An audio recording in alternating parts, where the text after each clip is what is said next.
And so, but things happen in life. When you have goals and dreams, things happen. I had no idea. Midway of my third term, my mother became ill. She was diagnosed with breast cancer. My brothers and sisters called me and said they're going to put her in a nursing home. And I said, no. They said, we thought you would say that. We've interviewed the best nursing homes in Dade County. I said no. So I had a problem. How can one woman raise 7 children who couldn't take care of themselves, but 7 grown people couldn't take care of one woman? I had a problem with that. So I resigned from the Ohio legislature and I came back to Miami to take care of Mama, and took care of her until 89. When I decided to become a speaker, I didn't just quit my job and just ran out and say, I'm a motivational speaker. No. What I did was I decided to start looking at other people that were involved in the speaking profession. I volunteered to work with some speakers so that I could learn. I've been an entrepreneur for 20 years. This is my 21st year. I could have been speaking and training for 34 years. But for 14 years, I was living in my head. For 14 years, I stopped myself. For 14 years, I used to go see Zig Ziglar, that I considered the #1 motivational speaker on the planet. Zig Ziglar and Tony Robbins, they're the best on the planet. Bob Proctor, they're the best on the planet. Jack Canfield, Mark Victor Hansen, T. Harv Eckert. I would go and see them, and then I would leave, and my conversation with myself was, my heart would say, I can do that. And then my mind would ask, how? How would you do that, Les Brown?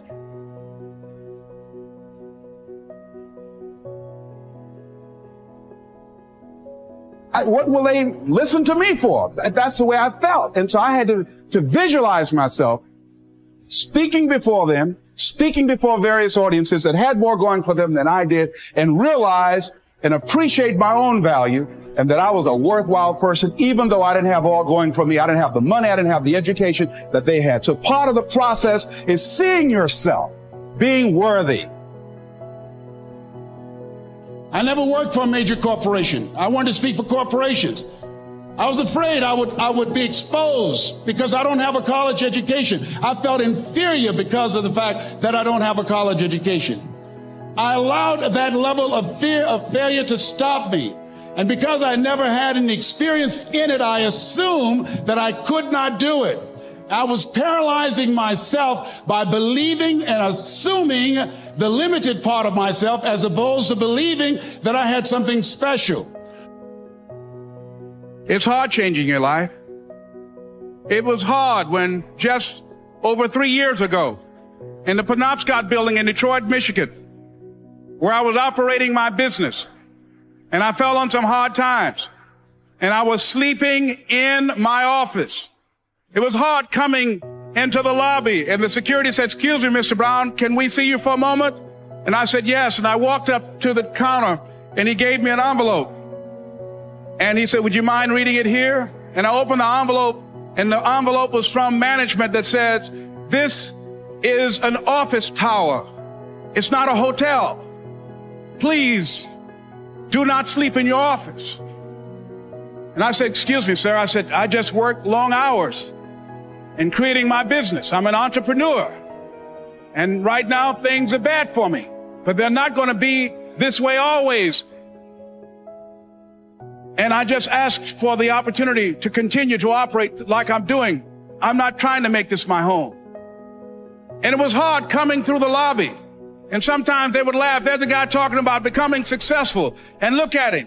He's bathing in the bathroom upstairs on the 21st floor. He sleeps on the floor. Him and 2 other dreamers up there. Look at him. It was hard, ladies and gentlemen, coming to speak to people. And I was facing financial difficulties in my own life. I was behind on my bills and my dreams, and I'm saying to them, you can live your dream. It was hard, ladies and gentlemen. It was very difficult to pick myself up each day believing that I could do it. There were times that I doubted myself. I said, God, why is this happening to me? I'm just trying to take care of my children and my mother. I'm not trying to steal or rob from anybody.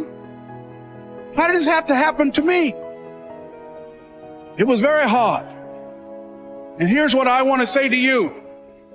For those of you that have experienced some hardships, don't give up on your dream. No one could have convinced me by holding on, by continuing to push forward, by continuing to run toward my dream, that one day I would have my own talk show. It's a long shot, ladies and gentlemen, from Liberty City, an abandoned building on a floor, never knowing my mother or father. It's a long shot. Being here with you today in this dome in Atlanta, it's a long shot. No college training, labeled educable, mentally retarded, but I kept running toward my dream. Don't stop running toward your dream. It's very important as you hold on to that dream. There are moments when you're going to doubt yourself. There are rough times are going to come, but they have not come to stay. They have come to pass. It's very important for you to know that. Don't say I'm having a bad day. Say I'm having a character building day. And I remember when PBS first played one of my specials called You Deserve, one Sunday afternoon in Miami, Florida. And he watched the program. He called me in Detroit, and I answered the phone. And I said, hello. He said, may I speak to Les Brown, please? I said, who's calling? He said, you know who this is. I said, oh, Mr. Washington, it's you.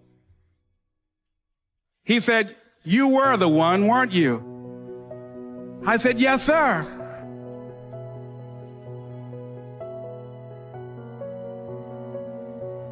If you want a thing bad enough to go out and fight for it, to work day and night for it, to give up your time, your peace, and your sleep for it, if all that you dream and scheme is about it, and life seems useless and worthless without it, and if you gladly sweat for it and fret for it and plan for it, and lose all your terror of the opposition for it, and if you simply go after that thing that you want with all of your capacity, strength and sagacity, faith, hope, and confidence, and stern pertinacity, if neither cold poverty, famish, or gulf, sickness or pain of body and brain can keep you away from the thing that you want, if dogged and grim you besiege and beset it,